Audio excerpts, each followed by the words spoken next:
লাঙ্গল সম্পূর্ণরূপে জিএম কাদেরের মালিকানায় আছে। এটা এর ব্যতিক্রম হওয়ার কোনো আইনগত সুযোগ নাই। আমরা আশাবাদী আপিলে আমরা ন্যায় বিচার পাবো। আমরা মনে করি শত বাধার মধ্যেও নির্বাচন কমিশন চেষ্টা করছেন এবং আমরা আশা করব নির্বাচন কমিশন মবকে দমন করবেন।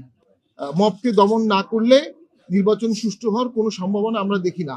এবং আমরা আজকে জানতে পেরেছি যে অসংখ্য জায়গায় রিটার্নিং কর্মকর্তারা কারেক্টেবল মিস্টেককে ওনারা কারেক্ট করার ট্রাই করতেন, কিন্তু মবের কারণে করতে পারেননি। যদি মব না থাকতো অসংখ্য জায়গায় রিটার্নিং কর্মকর্তাই এগুলো কারেক্ট করতে পারতেন। আজকে প্রার্থীদেরকে কষ্ট করে আমাদের আপিল করতে হতো না।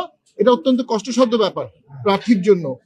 তিনি প্রার্থিতা অবৈধ হয়ে গেলে তাকে এখানে আসতে হচ্ছে এবং এখানে এসে তাকে আপিল করতে হচ্ছে। তো আমরা আশাবাদী নির্বাচন কমিশন দেখাবে তার দাঁত আছে, শুধু কামড় দিতে পারলে হবে না, দাঁত সহ কামড় দিতে হবে। দেশের নিয়ন্ত্রণ নির্বাচন কমিশনকে নিতে হবে।